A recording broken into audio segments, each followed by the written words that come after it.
Steel खाली घ्या.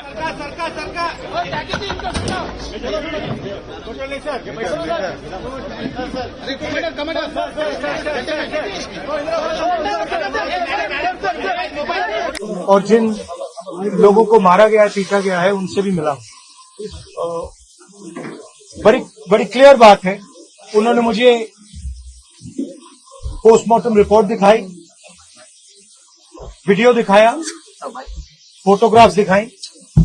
ये 100%, 99% नहीं, ये 100% कस्टोडियल डेथ है.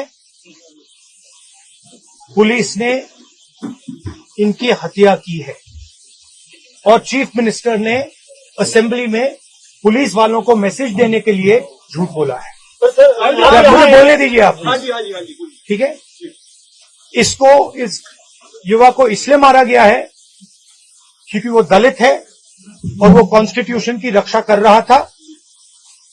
आरएसएस की विचारधारा कॉन्स्टिट्यूशन को खत्म करने की विचारधारा है. हम चाहते हैं कि एकदम ये मैटर रिजॉल्व किया जाए और जिन लोगों ने ये किया है उनको सजा मिले. तो जिस तरह से कार्रवाई की गई है, संविधान के पास हो रहे हैं. आपने मेरी पहली स्टेटमेंट सुनी. मैं संतुष्ट नहीं हूं. मैं क्लियरली बोल रहा हूं, यहां इन लोगों को पीटा गया है और हत्या की गई है. मर्डर है ये. इसके ऊपर जिस तरह से राजनीति की जा रही है, आप यहाँ आए हैं. ये राजनीति नहीं है. कोई राजनीति नहीं हो रही है. सुनिए, आप सवाल पूछे, मुझे बोलने दीजिए. ये कोई राजनीति नहीं हो रही है. ये मर्डर हुआ है और ये न्याय का मामला है. एकदम यहाँ पे जिनको न्याय मिलना चाहिए वो कार्रवाई पूरी होनी चाहिए. Thank you very much. जिम्मेदार विचारधारा है. जिम्मेदार क्योंकि चीफ मिनिस्टर ने ये स्टेटमेंट दी है, इसलिए चीफ मिनिस्टर जिम्मेदार है और जिन्होंने इनको मारा है वो जिम्मेदार है और जल्दी से जल्दी कार्रवाई शुरू होनी चाहिए.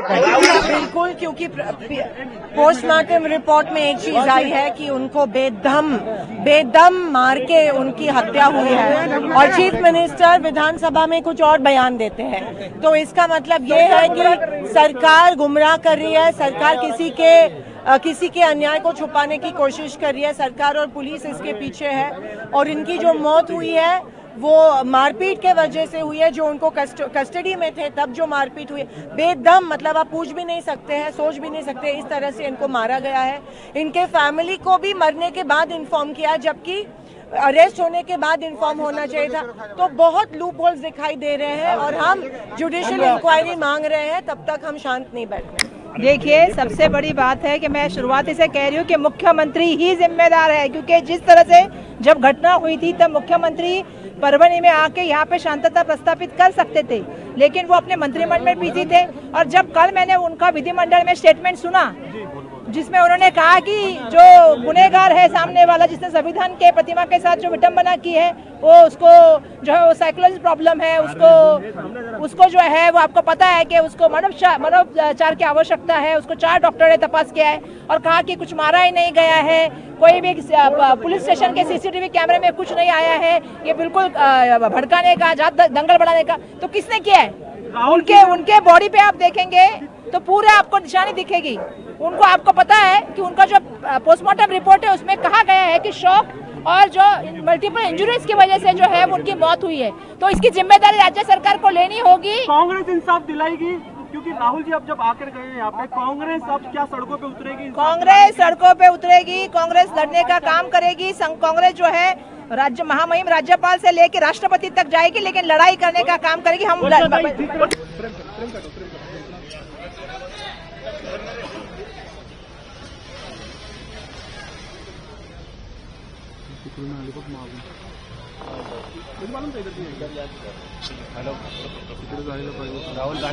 इधर गाड़ी इधर रुकेगी ना.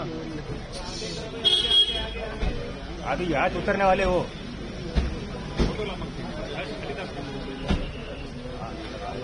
हाँ ठीक है, ओके.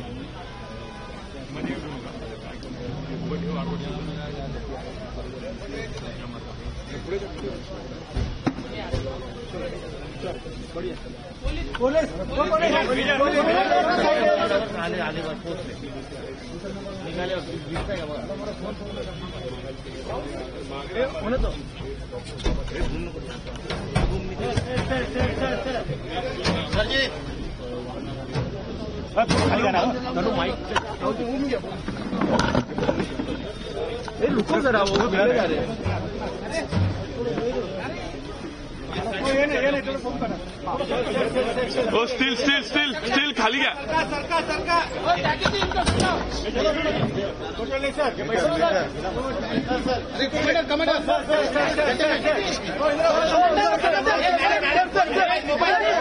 मोबाइल कैमरे के सामने मत खड़े रहो। स्टील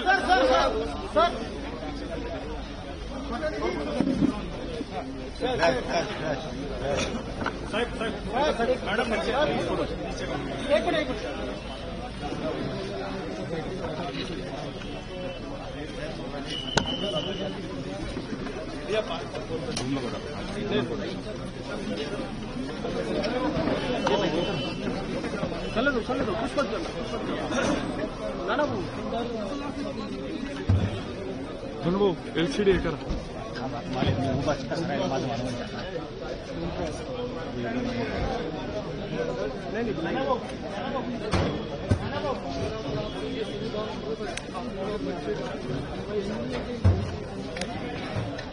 चला चला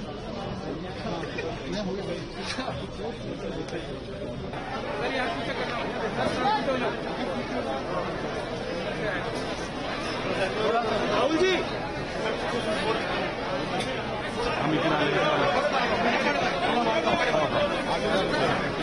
ढकलो मत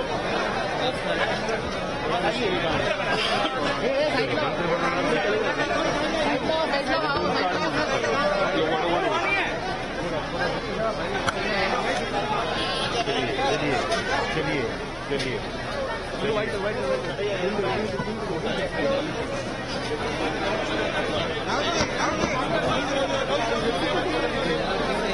फिर आएगा